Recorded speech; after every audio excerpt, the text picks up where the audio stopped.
दोस्तों, share market के technical, fundamental और डिविडेंड न्यूज को क्विक और फास्ट जानने के लिए आज ही हमारे चैनल को सब्सक्राइब करके घंटी को दबा लीजिए। दोस्तों, बहुत बहुत स्वागत है आपका मेरे यूट्यूब चैनल पर। दोस्तों, आज बात करेंगे इंफ्रास्ट्रक्चर और हाईवे बनाने में भारत की नंबर 1 कंपनी अशोका बिल्डकॉन के बारे में। दोस्तों, आपको अशोका बिल्डकॉन के साइट पे ले चलता हूँ। ये आप देख पा रहे होंगे, मैं अशोका बिल्डकॉन की साइट पे ले आया हूँ और कौन कौन से हाईवे के अतिरिक्त कौन कौन से प्रोजेक्ट पे काम कर रही है। दोस्तों, आप देख पा रहे होंगे ये कंपनी मेन हाईवे बनाने वाले बिजनेस में इन्वॉल्व है और इसमें डीलिंग करती हैं। आगे आप देख पा रहे होंगे ये जो ब्रिजेज के काम ये कंपनी करती हैं। आगे देखो, पावर के जो प्रोजेक्ट चलते हैं इसमें ये डीलिंग करती हैं। और नेक्स्ट बात करें, बिल्डिंग बनाने में ये इन्वॉल्व है और सिटी गैस डिस्ट्रीब्यूशन का काम ये करती हैं। और इस तरह देखा जाए, और रेलवे में ये इन्वॉल्व हैं।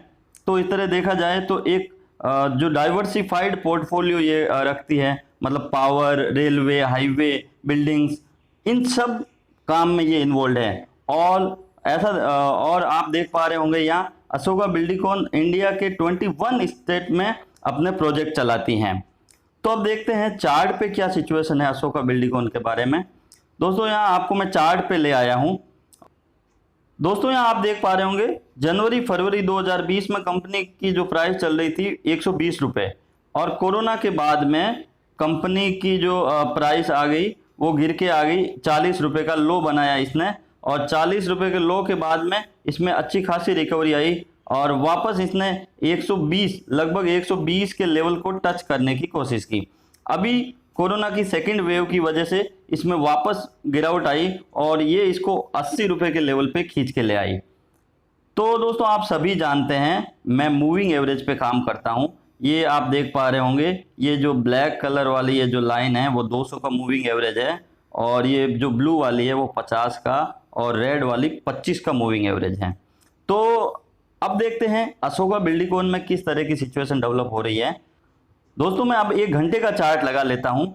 एक्चुअली 1 घंटे में क्या है, बाइंग से रिलेटेड जो भी सिचुएशन बन रही है वो अपने को क्लियरली विजिबल होगी चार्ट पे।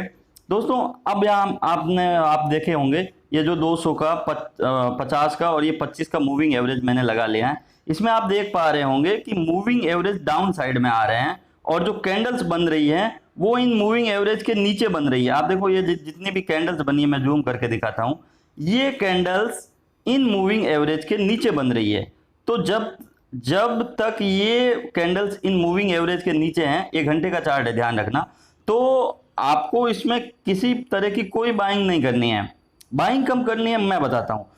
देखो, आपको मैं पहले प्रीवियस हिस्ट्री में ले जाता हूं। देखो, यहाँ पे आप देख लो, चार्ट 2 तरह से मूवमेंट करते हैं। एक तो डाउन साइड में, ये जो मूविंग एवरेज की बात कर रहा हूं मैं, डाउन साइड में चल रहे हैं, और यहां आप देख पा रहे होंगे अप साइड में ये ऊपर की तरफ जा रहे हैं चार्ट, और यहाँ पे डाउन साइड में नीचे की तरफ। मैं सबसे जो ज़्यादा इंपॉर्टेंट तवज्जो देता हूँ, मैं इस 200 दिनों के जो मूविंग एवरेज है, अभी मैंने घंटे का चार्ट लगा लिया है तो ये कहलाएगा 200 घंटे की मूविंग एवरेज। तो मैं इसको ज़्यादा प्रीफर करता हूँ। ये जो 200 घंटे का मूविंग एवरेज मैंने लगा के रखा है, मैं इसको ज़्यादातर वॉच करता हूँ। अब क्या वॉच करता हूँ, यहाँ आप देख पा रहे होंगे ये अपवर्ड में है और यहाँ आप देख पा रहे होंगे डाउनवर्ड में है। तो आपको पोजीशन कब बनानी है, पोजीशन का बताता हूँ। इसके लिए मैं आपको थोड़ा बैक साइड में ले चलता हूँ। बैक साइड में जो पुराना चार्ट है, 3-4 महीने पहले, 5 महीने पहले का चार्ट है, वहाँ ले चलता हूँ। वहाँ आपको एक सिचुएशन बताता हूँ कि किस तरह की सिचुएशन डेवलप होने पर आपको बाइंग करनी है। तो यहाँ आप देख पा रहे होंगे अक्टूबर 2020 में ले आया हूँ। अक्टूबर 2020 में भी आप देख पा रहे होंगे ये जो चार्ट बना हुआ है ये भी डाउन साइड में है, और अभी ये जो 2 दिन पहले का चार्ट था, ये देखो, ये भी डाउन साइड में था। तो जब तक चार्ट या मूविंग एवरेज डाउन साइड में है, आपको किसी तरह की कोई बाइंग नहीं करनी है। तो बाइंग कब करनी है, पिछले वाले से कंपेयर करते हैं, क्योंकि किसी भी कंपनी का चार्ट होता है, उसका जो चार्ट का बिहेवियर होता है वो लगभग सेम होता है, उसमें ज़्यादा कुछ फर्क नहीं आता है। अब देखते हैं यहाँ पे क्या हुआ था, अक्टूबर 2020 में क्या हुआ था।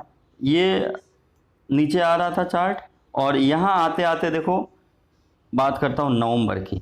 नवंबर में क्या हुआ, ये जो कैंडल्स जो मूविंग एवरेज के नीचे बन रही थी, ये जो कैंडल्स है, एक सेकेंड, ये जो कैंडल्स मूविंग एवरेज के नीचे बन रही थी, वो धीरे धीरे क्या किया, इन कैंडल्स ने ये मूविंग एवरेज के बीच में बनना स्टार्ट हुई। ये आप देख पा रहे होंगे, ये 200 दिन का मूविंग एवरेज है और ये 25 और 50 का क्रॉस ओवर है यहाँ पे। तो ये जो कैंडल्स है मूविंग एवरेज के बीच में बनना स्टार्ट हो गई। और एक सिचुएशन देखो, यहाँ मैंने आपको बताया है कि मैं 200 दिनों वाले मूविंग एवरेज को ज़्यादा ध्यान देता हूँ। तो आप देख पा रहे होंगे कैंडल्स ने 200 दिनों के मूविंग एवरेज को क्रॉस किया ऊपर की साइड में। तो मैं ये वॉच करता हूँ 1 घंटे के चार्ट में, 200 दिन के मूविंग एवरेज को ऊपर की ओर काटा और ये जो कैंडल्स है वो 200 दिनों के या 200 घंटे के मूविंग एवरेज के ऊपर बनना स्टार्ट हो गई।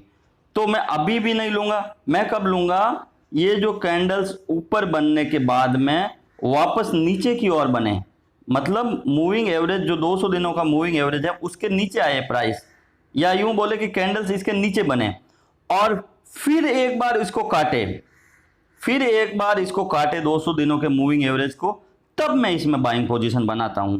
कहने का मतलब है यहाँ पे एक उल्टा एस बनेगा। ये देखो इस तरह ऊपर जाएगी प्राइस, वापस 200 दिनों के मूविंग एवरेज के नीचे आएगी और वापस 200 दिनों के मूविंग एवरेज को कट करेगी। कहने का मतलब है ये जो उल्टा एस बन रहा है वो 200 दिनों के मूविंग एवरेज के ऊपर बनना चाहिए। तो ये 2 बार प्राइस कटिंग होने के बाद में आपको बाइंग करनी है यहाँ पे, यानी 64 के अराउंड, और आपको 2-3 रुपये का स्टॉप लॉस लगाना है। जैसे 62 रुपये का स्टॉप लॉस लगा दिया आपने, अब आपको बड़े टारगेट के लिए बने रहना है। यदि स्टॉप लॉस हिट होता है तो हो जाने दीजिए। अब यहाँ आप देख पा रहे होंगे इसमें एक ज़बरदस्त मूवमेंट आई है जो इसको लेके गई है 105 रुपये का अराउंड। तो अब देख पा रहे हैं आप करंट में, देखिए जो चार्ट डेवलप हुआ है सेम पिछले चार्ट की तरह ही डेवलपमेंट आई है इसमें। यहाँ पे नीचे की ओर गया है और यहाँ देखिए पिछले 2 दिनों में चार्ट ने क्या किया है, यहाँ से बाउंस बैक करने के बाद में 200 दिन के मूविंग एवरेज के ऊपर आया है। अभी आपको सेम जो अभी मैंने थ्योरी बताई है आपको वही फॉलो करनी है। इस प्राइस को एक बार ऊपर जाने दीजिए 90 तक और उसके बाद में एक गिर आउट होने दीजिए और वापस 90 या 88 के पास जाए, उस समय आपको बाइंग करनी है और उसमें आपको 85 का स्टॉप लॉस ज़रूर लगा के रखना है, क्योंकि अगर नीचे की मूवमेंट आती है तो पता नहीं नीचे कहाँ तक जा सकता है। तो इसको अशोका को अपनी वॉच लिस्ट में लगा के रखिए और अपने फाइनेंशियल एडवाइजर सलाह मशवरा करके इसमें बाइंग पोजीशन इनिशिएट कीजिए। तो आज के लिए इतना ही। जय हिंद। आज ही हमारे चैनल को सब्सक्राइब करके घंटी को दबा लीजिए।